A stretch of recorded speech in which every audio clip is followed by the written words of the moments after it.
Au nom du Père, du Fils et du Saint-Esprit. Amen. Mes très chers frères et sœurs, nous arrivons à cette clôture d'une semaine mariale, si l'on peut dire, puisque nous avons commencé dimanche dernier avec Marie l'Arche d'Alliance, lundi avec les funérailles de la Vierge et les vigiles de l'Assomption, mardi le clou, j'allais dire de la semaine, avec la fête de l'Assomption, et aujourd'hui la solennité de Marie-Reine. Logiquement, Marie-Reine est célébrée le 22 août, c'est-à-dire à l'octave de l'Assomption, mais bon, on ne peut pas trop demander, on n'est pas férié le 22 août. On a déjà le 15 août, c'est déjà beaucoup. Il y a tellement de pays qui ne l'ont pas, justement, on peut déjà s'en réjouir. Donc, on solennise Marie-Reine le dimanche qui précède. La royauté de Marie, on pourrait se dire, qu'est-ce qu'ils ont encore été chercher là? Depuis tout temps, les pères de l'Église, les prêtres, les fidèles ont vénéré Marie comme leur reine. On en a même fait le 15e mystère du rosaire, le couronnement de Marie dans les cieux.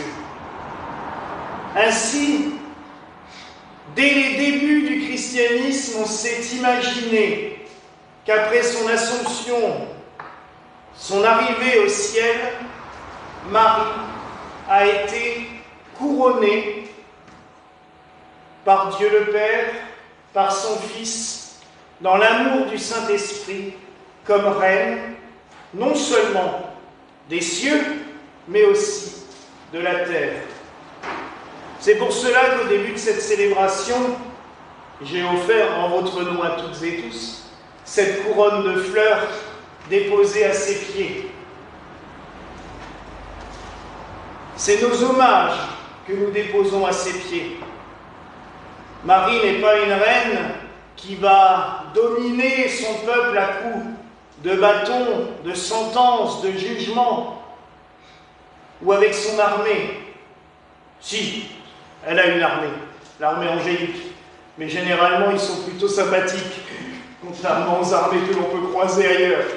Même si, je pense qu'il y en a un qui le redoute énormément, et là ils peuvent être très méchants et violents face au mal. Marie est une reine d'amour,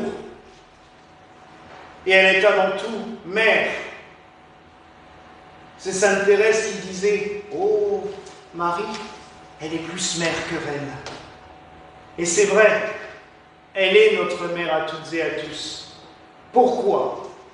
Parce que le Christ nous l'a donné lui-même. Vous allez me dire que sur le calvaire, il aurait peut-être autre chose à penser. Il faut bien reconnaître. En train de se faire crucifier pour nous, après avoir souffert le martyre depuis presque 24 heures, il aurait pu très bien se dire, oui bon, on va déjà essayer de tenir le choc. Non. Il appelle sa mère, il appelle son disciple bien-aimé, donc Saint Jean l'Évangéliste, et dans cette espèce de dialogue, il donne Marie comme mère à Jean, et Jean comme fils à Marie. Il est vrai que nous sommes dans la tradition hébraïque. Je vous rappelle encore, je sais que ça vous fait bondir, surtout quand on a beaucoup de femmes dans l'assemblée, que dans le peuple hébraïque, à l'époque, la femme n'avait vraiment pas beaucoup de choses à dire. Elle était faite pour enfanter, et après elle était en gros considérée comme un meuble, puisque lors de l'héritage, soit le fils, soit le frère héritaient de la femme aussi. Bon, il avait charge de s'en occuper, mais c'était quand même en gros considéré, calculé dans l'héritage. Donc, Jésus ne voulait pas que sa mère se retrouve en gros remariée, soit à un membre de sa famille, soit à un frère. Donc il la confie à Jean. Mais ça va plus loin que cela.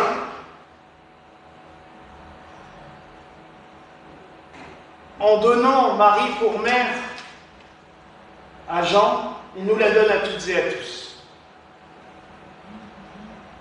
Marie peut régner dans la gloire parce qu'elle est passée par la souffrance. J'en parle souvent au moment de la fête de Notre-Dame des Sept Douleurs.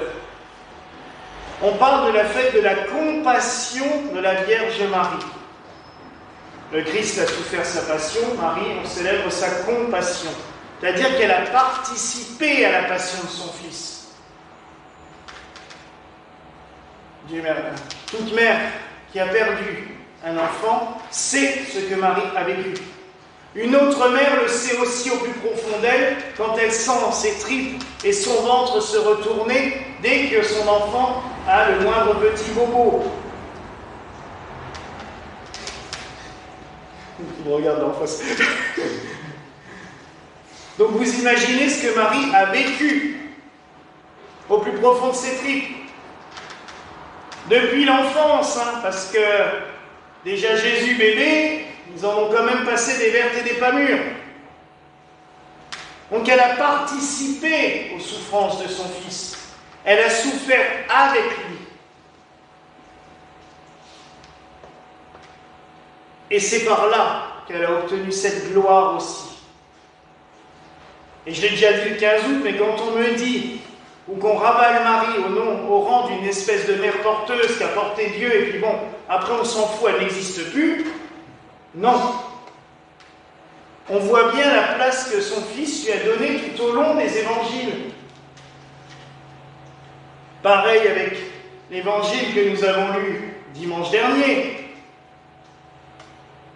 Quand cette femme glorifie la Vierge Marie en disant « Heureuses les mamelles qui t'ont allaité, le ventre qui t'a porté !» Et Jésus qui répond, comme je le dis, on dirait plutôt un adolescent un peu méchant là sur le coup, « Heureuse plutôt celle qui a écouté les paroles de Dieu !»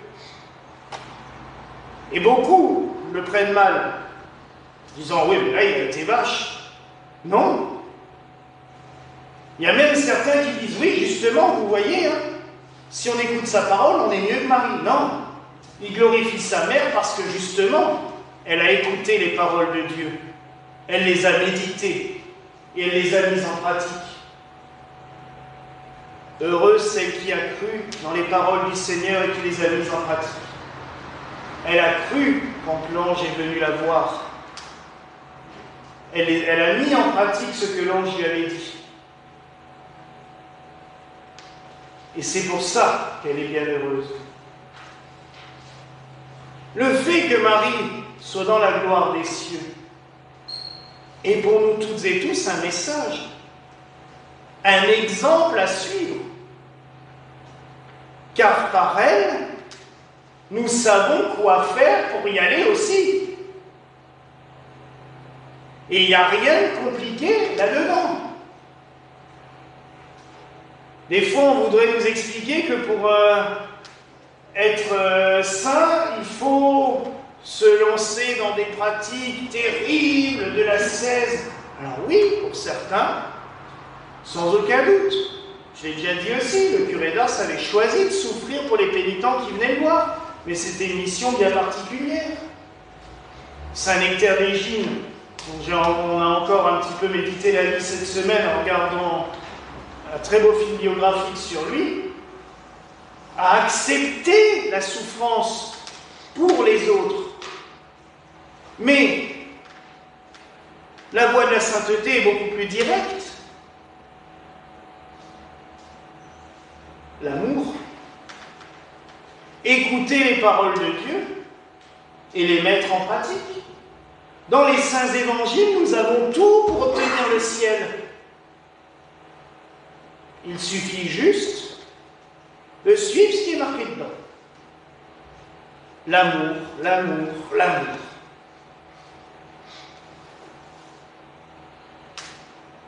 Le curé d'Ars disait « Si vous saviez à quel point le bon Dieu vous aime, vous seriez foudroyé sur place.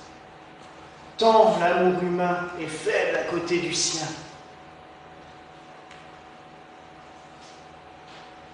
aller vers le ciel, aller vers Dieu, il n'y a rien de compliqué. Et il disait encore, j'ai rigolé en relisant ça, et puis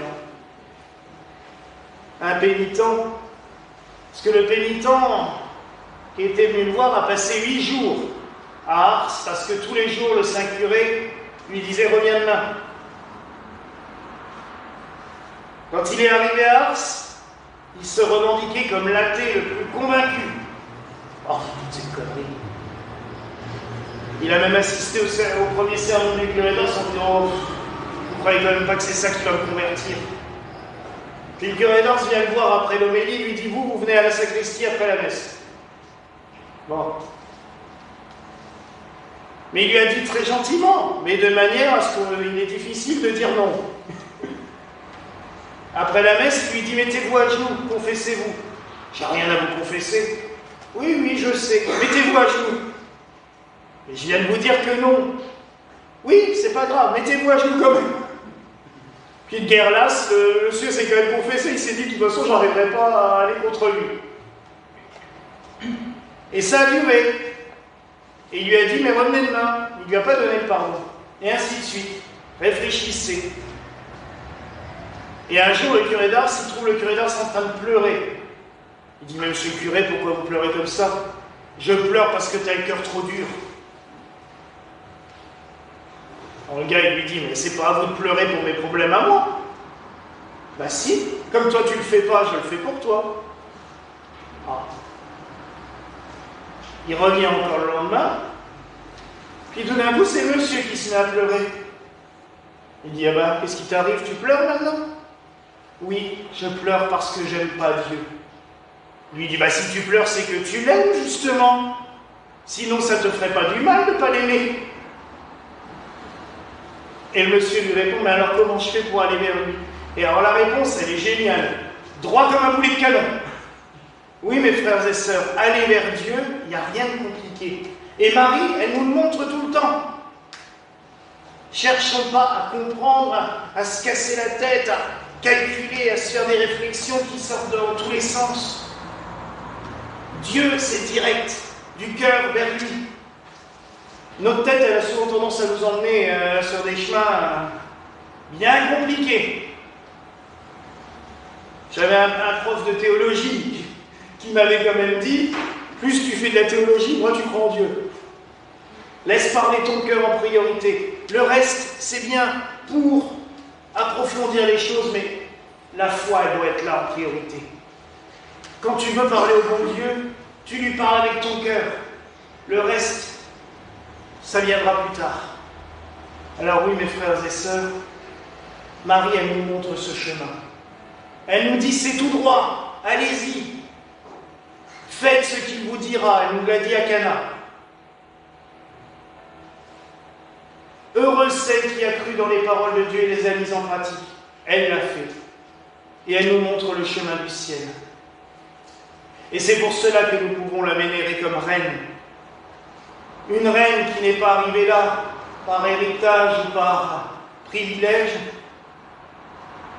mais par son choix personnel, par son entière dévotion dans les paroles de Dieu.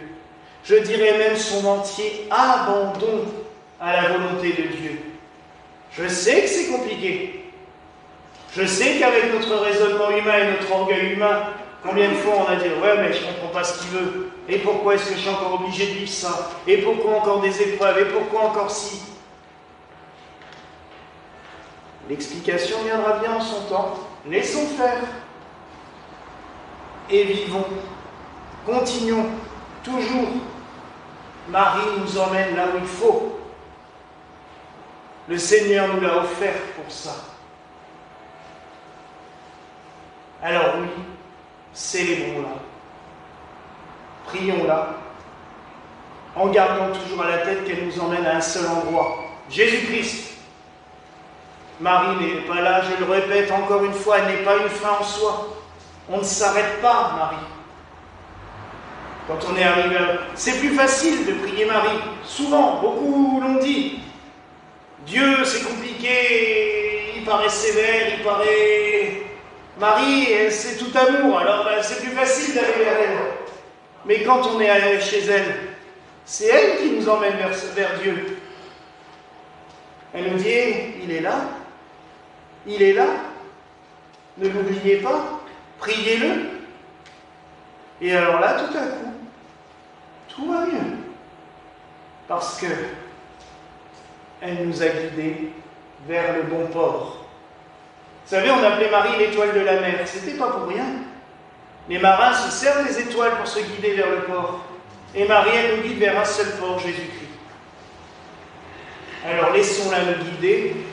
Suivons l'étoile. On célèbre Saint Bernard de Clairvaux aussi aujourd'hui. Il a fait, cherchez-le sur Internet, une prière qui s'appelle « Regardez l'étoile ». C'est un texte merveilleux. Il nous donne toutes les étapes de notre vie, avec les complications, les difficultés, et à chaque fois il nous dit « Mais regardez l'étoile, elle vous emmènera à bon port. » Suivons, en effet, l'étoile de la mer, ou l'étoile du matin, on l'appelle aussi Stella Matutina. Suivons Marie, et elle nous conduira à Jésus. Voilà la grâce que je nous souhaite en ce jour, au nom du Père, du Fils et du Saint-Esprit. Amen.